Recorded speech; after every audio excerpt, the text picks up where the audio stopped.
আসসালামু আলাইকুম। কেমন আছেন আপনারা সবাই? আশা করছি সবাই অনেক বেশি ভালো আছেন। সবাইকে আবারও একবার আমন্ত্রণ করছি সাদামাটা রান্নাঘর অ্যান্ড ব্লগসের আরেকটি নতুন ভিডিও দেখার জন্য। আজকে আমি আপনাদের মাঝে খুবই কম সময়ে দুর্দান্ত স্বাদের ডিম পরোটা রেসিপিটি নিয়ে হাজির হয়েছি। হাতে কম সময় থাকলে ঝটপট এই পরোটা তৈরি করে নিতে পারেন। খেতেও কিন্তু অসম্ভব মজার। প্রতিটা পরোটাই কিন্তু ফুটবলের মতো ফুলকো আর নরম তুলতুলে হবে। ঘরে যদি একটি ডিম আর 1 কাপ আটা থাকে তাহলেই কিন্তু আপনি 4 থেকে 5টি ডিম পরোটা তৈরি করে নিতে পারবেন। একটি ডিম দিয়ে কিভাবে 5টি ডিম পরোটা তৈরি করে নিতে পারবেন ভিডিওটা স্কিপ না করে পুরো ভিডিওটা দেখতে থাকেন। আমি আজকে আপনাদের মাঝে দেখিয়ে দিব। প্রথমে একটা বোল নিয়েছি। বোলের মধ্যে 4 কাপে মেপে 1 কাপ মতো আটা দিয়েছি। দিয়ে দিচ্ছি স্বাদ মতো লবণ, 1 চামচ মতো চিনি। এই চিনিটা দিলে কিন্তু মিষ্টি হবে না, পরোটার টেস্ট ভালো আসবে। শুকনো উপকরণ নেড়েচেড়ে মিশিয়ে নিচ্ছি। আমি পরোটাগুলো আটা দিয়ে তৈরি করছি, আপনারা চাইলে ময়দা দিয়েও তৈরি করে নিতে পারেন। দিয়ে দিচ্ছি 1 চামচ মতো তেল। তেলটা আটার সঙ্গে ঘষে ঘষে ময়াম দিয়ে নিচ্ছি। অবশ্যই ময়ামটা একটু সময় নিয়ে দিয়ে নেবেন।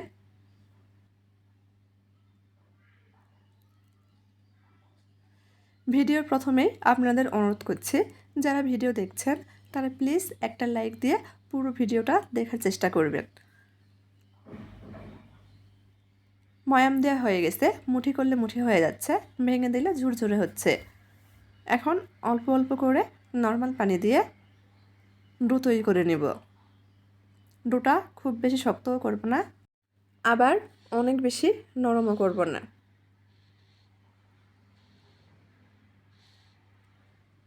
ভিডিওর মধ্যে কথাবার্তায় যদি কোনো ভুল হয়ে থাকে সবাই ক্ষমা সৌন্দর্য দৃষ্টিতে দেখবেন। চিনি দেওয়ার কারণে ডোটা প্রথমে একটু আঠালো আঠালো মনে হবে, পরে মাখাতে মাখাতে ডোটা সেট হয়ে যাবে। ডো তৈরি করে নিয়েছি। এখন ডো থেকে ছোট ছোট লেচি কেটে নেব। এখানে আমার 1 কাপ ময়দা দিয়ে 4টি লেচি হয়েছে। লেচিগুলো খুব বেশি বড়ও করিনি, আবার অনেক বেশি ছোটও করিনি, মিডিয়াম করে নিয়েছি। ঢেকে 5 মিনিটের জন্য রেস্টে রেখে দিচ্ছি। এই ফাঁকে আরেকটা প্লেট নিয়েছি, এর মধ্যে একটি ডিম ভেঙে দিয়ে দিচ্ছি। দিয়ে দিব স্বাদ মতো লবণ, সামান্য পরিমাণ গুঁড়া মরিচ। এতে করে পরোটাটি খেতে একটু ঝালঝাল লাগবে, খেতে কিন্তু ভালো লাগবে। দিয়ে দিচ্ছি চাট মশলা, হাফ চামচের চেয়ে একটু কম। একটা ডিমের জন্য যে পরিমাণ মশলা লাগবে ঠিক ওইটুকুই ব্যবহার করতে হবে। এখন ডিমটা ফেটিয়ে নিচ্ছি, খুব ভালোভাবে ডিমটা ফেটিয়ে নিতে হবে।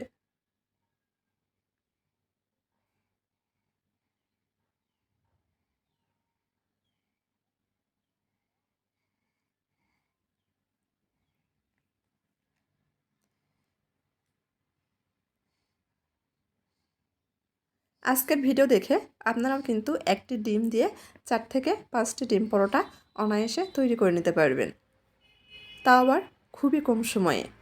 ডিমটা ফেটিয়ে নিয়েছি দেখেন, সাইডে রেখে দিচ্ছি। এদিকে 5 মিনিট পর লিচিগুলো কিন্তু আগের থেকে অনেকটাই নরম হয়ে গেছে।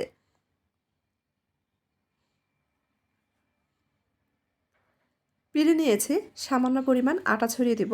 একটা লিচি নিয়ে নিচ্ছি, যতটা সম্ভব পাতলা করে বড় করে বেলে নিব। পরোটার রুটিগুলো কিন্তু পাতলা করে বেলে নিতে হয়।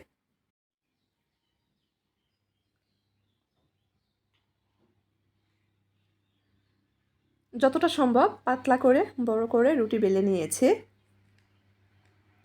এখন উপর থেকে সামান্য পরিমাণ তেল দিয়ে দিচ্ছি। হাত দিয়ে পুরো রুটিতেই আমি তেল লাগিয়ে নিয়েছি। সামান্য পরিমাণ আটা ছড়িয়ে দিব। চৌকোনা শেপে পরোটার ভাঁজ দিয়ে নিচ্ছি। এক পাশ থেকে ভাঁজ দিয়ে নিচ্ছি, অপর পাশেও ভাঁজ দিয়ে নিব। আজকের পরোটাগুলো আমি চৌকোনা শেপে তৈরি করছি।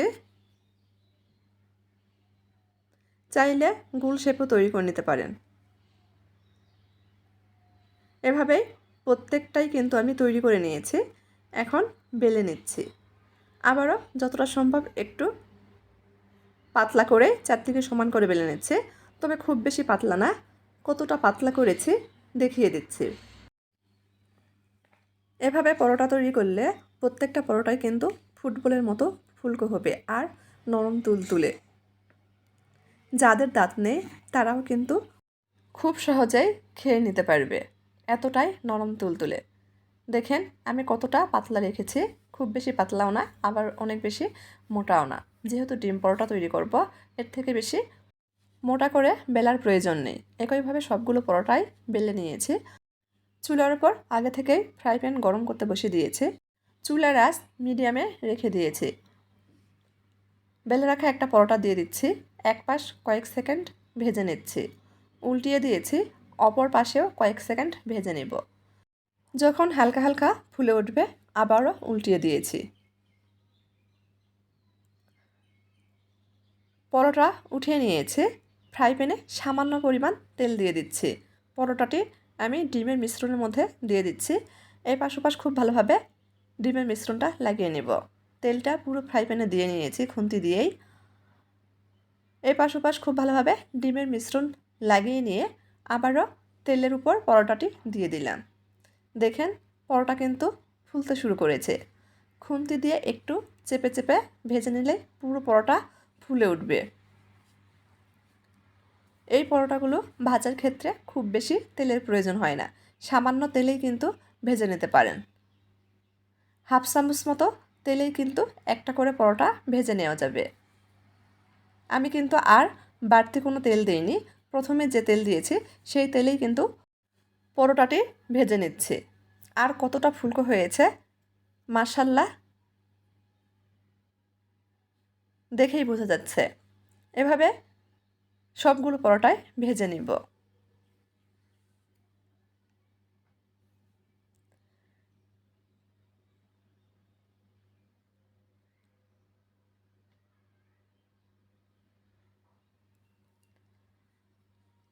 সবগুলো পরোটাই কিন্তু অনেক ফুলকো ফুলকো হয়েছিল।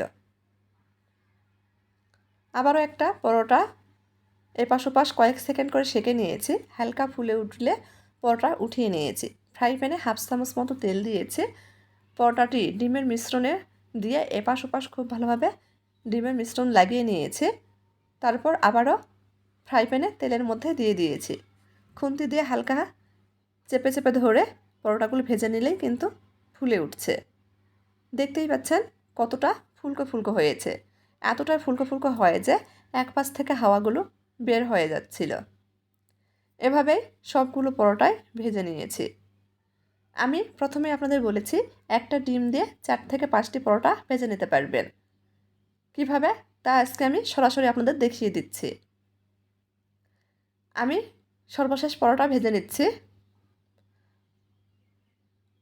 সবগুলো পরোটাই কিন্তু ভেজে নিয়েছি। দেখেন এখানে আমি 4টি পরোটা তৈরি করেছি। 4টি পরোটা ভেজে নেওয়ার পরও কিন্তু ডিমের মিশ্রণ এতটা রয়ে গিয়েছে। এই মিশ্রণটা আমি ফ্রাই প্যানে দিয়ে ভেজে নিয়েছি। আপনারা যদি চান একটি ডিম দিয়ে 5টি পরোটা ভেজে নিতে পারবেন খুব সহজেই। আমি যেভাবে তৈরি করেছি ঠিক এইভাবে তৈরি করলে। পরোটাগুলো পরিবেশন করে নিয়েছি। এখন দেখিয়ে দিচ্ছি যে কতটা নরম আর ফুলকো হয়েছে। দেখেন পুরো পরোটাই কিন্তু আমি হাতের মধ্যে নিয়ে নিয়েছি। এতটাই নরম তুলতুলে, আবার মুঠি খুলে দিলে আগের মতো হয়ে যাচ্ছে। এখন আপনাদের ছিঁড়ে দেখাচ্ছি যে কতটা ফুলকো হয়েছে। তো আমার আজকের এই দুর্দান্ত স্বাদের ডিম পরোটা রেসিপিটি যদি আপনাদের কাছে একটুও ভালো লেগে থাকে তাহলে প্লিজ সবাই চ্যানেলটি সাবস্ক্রাইব করবেন, লাইক কমেন্ট শেয়ার করে নিয়মিত চ্যানেলের পাশেই থাকবেন। এই যে দেখেন কতটা ফুলকো আর লেয়ার যুক্ত হয়েছে। তো আজকের মতো এই পর্যন্তই। সবাই ভালো থাকবেন। আল্লাহ হাফেজ।